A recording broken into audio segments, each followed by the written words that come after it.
Yo, what is up guys, Ghost here, welcome back to Stormgate Central. So we have a lot to cover in today's video. Frostgiant just dropped a ton of new info about the upcoming Frigate Playtest in a new video, but also via a blog post on their website that has even more information. Like I said, there's a lot to go through here, so we're going to get stuck in. If you guys do enjoy the content here on the channel, don't forget to hit the subscribe button below. I'll be keeping you guys up to date with all of these Stormgate news, and of course, looking towards early access, I'll be doing guides, casts, and everything in between, so make sure that you are subbed up for that, and thank you guys, as always, for the support. So as I've spoken about before, creep camps are getting a rework into capturable points depicted by these towers that give you passive benefits. By the looks of it, possibly passive income. They've also added a new camp called the Energy Camp, which does exactly what it says on the tin. It restores your unit's energy. I can really see this synergizing well with medtechs, for example, making their upgrades less mandatory. Now, matchmaking in Frigate will now have randomized maps, and they've added 2 new ones as well. So firstly, there is Lost Hope, which has 4 starting positions with random spawn locations, something we haven't seen in Stormgate before.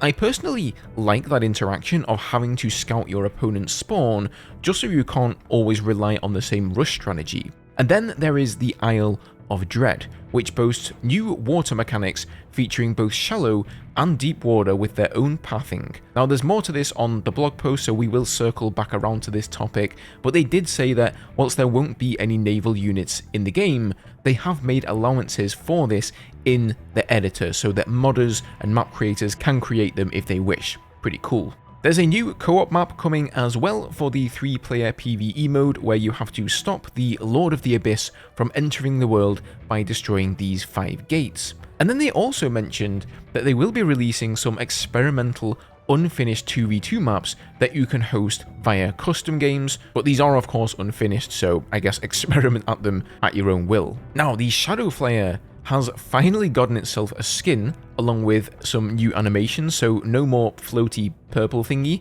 and they've also done a bit of a rework on them too in terms of mechanics. So instead of doing a ton of AoE damage, they will now do a moderate amount, but also apply a stacking anti-armor debuff that makes air units more vulnerable. So instead of just losing all your hornets to one Shadowflyer, you'll have a chance to escape now and lick your wounds. Now, this next change is massive. The Infernals are getting a new tier 1 casting unit called the Hexen, and you spawn with this unit at the start of the match for free, just like how the Vanguard get a free scout. They've removed Infest from the Gaunt entirely, and this Hexen unit is now going to be your Infest spreader, so to speak. So it gets 3 abilities. The Skull of Shedder, this lets you scout the map, something that the Infernals have been lacking in previous tests, and it also allows you to apply a single target infest. Venom Trap places concealed mines, which will explode for AoE damage and apply infest. So after seeing all of the hate that Widow Mines get, I am very interested to see how this will play out, especially with Hexen drops and things like that in mineral lines or in worker lines. That sounds very interesting. And then finally, they have Miasma, an AoE zone that boosts infest damage over time, which honestly sounds pretty deadly, especially against the Vanguard. I'm also very interested to see what changes are going to be coming to the Gaunts. They, of course, previously were one of the staple units for the Infernals. They were pretty much a necessity in order to spread infest, but if they're no longer going to be able to do that, I'm left wondering what their role is going to be, because apart from infesting units, you know, Gaunts weren't really that great, but I suppose we'll find out soon enough. The Exo is also getting a bit of a glow up with a new unit model. So this unit has gone from being a tier 1 sort of rifleman to this more beefier unit with a railgun. So this new model looks awesome, a little bit more befitting, and it really reflects the unit's power a lot better, I think. And then additionally, a lot of the other units in the game are going to be getting new voice lines, especially the Infernal units that never really had any to begin with. There's some new sound effects too, so, you know, I'm really looking forward to experiencing all of that. Run them down! Now, as I mentioned, Tim Campbell expanded on a lot of interesting topics in a blog post that I want to take a look at here, and many of them have been big points of critique amongst the community about the game that he's addressing. So in particular, He went into detail about how currently their focus for 1v1 maps is on balance, size, creep placement, resource positioning, how much open space there is, all of the things that go into the ebb and flow of how a map plays out. And we've of course seen Frostgiant experimenting with a lot of different map types and different varieties to see what works and what doesn't. But concerning the map artwork, this is what he had to say. At this stage of development, the visuals for maps are a distant secondary concern to how they help us improve the feel of gameplay. In fact, none of our 1v1 maps has received any sort of formal art treatment beyond the level designer quickly applying basic tile sets of ground textures and doodad props. Environmental art is a huge part of what gives RTS its final look, and we intentionally haven't dedicated significant resources on this area for good reason. Hardening the art on our maps too early would hinder our ability to adjust the layout based on community feedback, or it would result in lost work when we effectively throw out a fully artified map in order to take it back to the drawing board and make improvements. You can expect to see visual changes to our 1v1 maps in the future as we finalize their layouts and do art passes on them, including changing tile sets, adding landmarks and distinctive visual elements, and incorporating additional terrain types. We have yet to show you the final quality bar that we are aiming for on our maps, but when we do, we think the impact will be significant. I'm really glad that they addressed this. I think a lot of folks played Stormgate during the Next Fest, and thought that the maps were pretty generic and a little bit uninspired perhaps, so that's awesome to hear that there are going to be a lot of changes to them in the future, particularly on the artwork side. Now he also spoke a bit about the way in which they use each mode as a testbed for different features. So whilst the 1v1 mode is more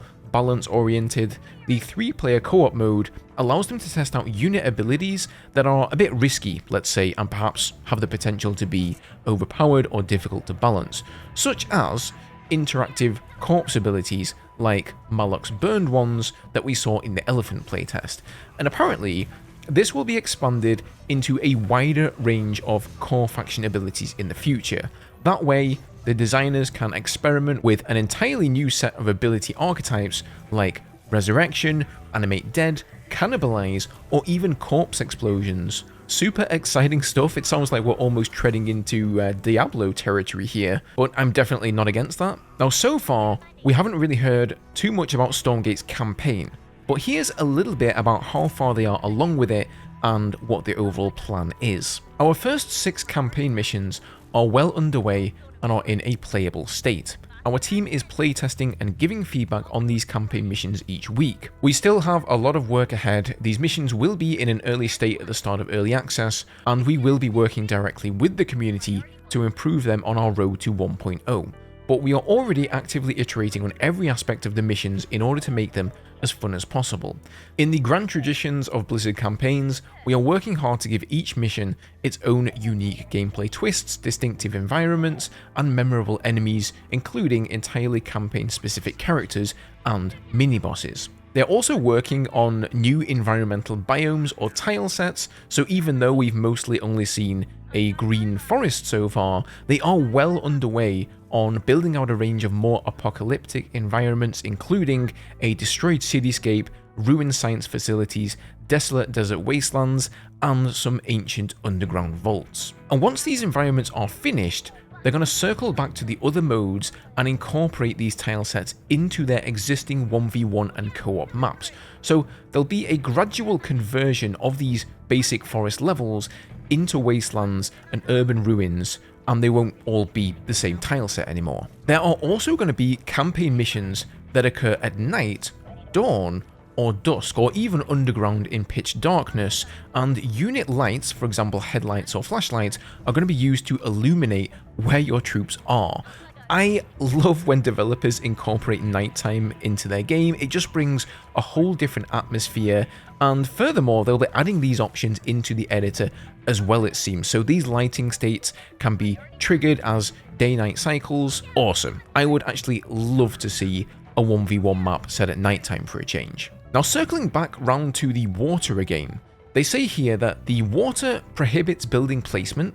It includes shallow and deep delineation and enough pathfinding flexibility to allow some units to be blocked by shallow, or deep water while allowing others to travel over or through it. So it sounds like this will be a similar idea to the grass on Broken Crown hinterlands at the sides of the map that allowed smaller units to pass through like Exos, but not larger units such as Vulcans. Now they are also adding weather effects into the campaign missions, such as monsoon level rainstorms, heavy wind that blows trees and grass around, lightning strikes, and even tornadoes that wander around the landscape, destroying things they hit. And as always, yes, they will be in the editor for content creators to use as well. Neutral buildings are coming to the campaign too, including cantinas that serve as watering holes for hireable mercenaries, and the Lost Vaults that often contain special team-wide bonuses. So these will eventually be used on maps in other modes, but are being built initially to fill campaign needs.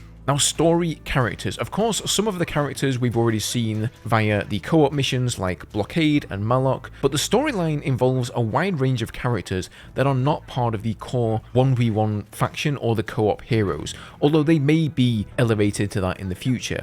And these characters are each treated as a hero equivalent, each of them with their own special models, animations, voice lines, abilities, and attacks to look forward to. Other characters are less unique and will primarily help fill out the game world, including scientists, prisoners, marauders, and a whole range of animal critters and deadly monsters. So here's a bit of a sneak peek at the Pygmy Jerboa critter that lives in the desolate desert Deadlands tileset, and it's wise in the ways of the desert and creates its own water. What a cutie pie. And here are a few campaign specific features that Frostgiant are working on. Saving, loading, and transitioning directly between maps without exiting back to the menus. They've also got Black Mask, which will completely obscure unexplored areas so that when you're playing a campaign mission, you won't be able to see the entire map through this like sort of low opacity view like you see in multiplayer. It's all going to be unknown. They've also got an item system that allows hero units to be able to pick up and use items during missions like a quest objective, a key, or a medkit. They've got a mission briefing screen that gives players a narrative update and a preview of their mission objectives before actually starting the mission, and there will also be special equipment options that can be equipped in the mission briefing screen to customize the effectiveness of your force in the upcoming mission. So I guess that sounds sort of similar to the perk system or whatever that system was called from StarCraft 2, where you got to, upgrade your army over time. And finally, the next Frigate playtest will be available from the 30th of April. So if you're a Kickstarter backer, you'll be able to jump into that. And if you're not, and you do want to get in on the action, I believe you can still back the game on Indiegogo. If I find a link to that, I'll leave it for you guys down below in the description if that's something that you wish to do. If you're looking for a free way to support the developers of Stormgate, Frostgiant Games, I will also leave a link to the Steam page. Please go and wishlist the game. It really does help boost the game up in the Steam algorithm and get more eyes on it, which is a good thing for everybody. If you enjoyed the video here today, leave a like and don't forget to subscribe for more Stormgate content. There will be a lot of that coming in the future. Cheers for watching, guys, and I'll see you all in the next one.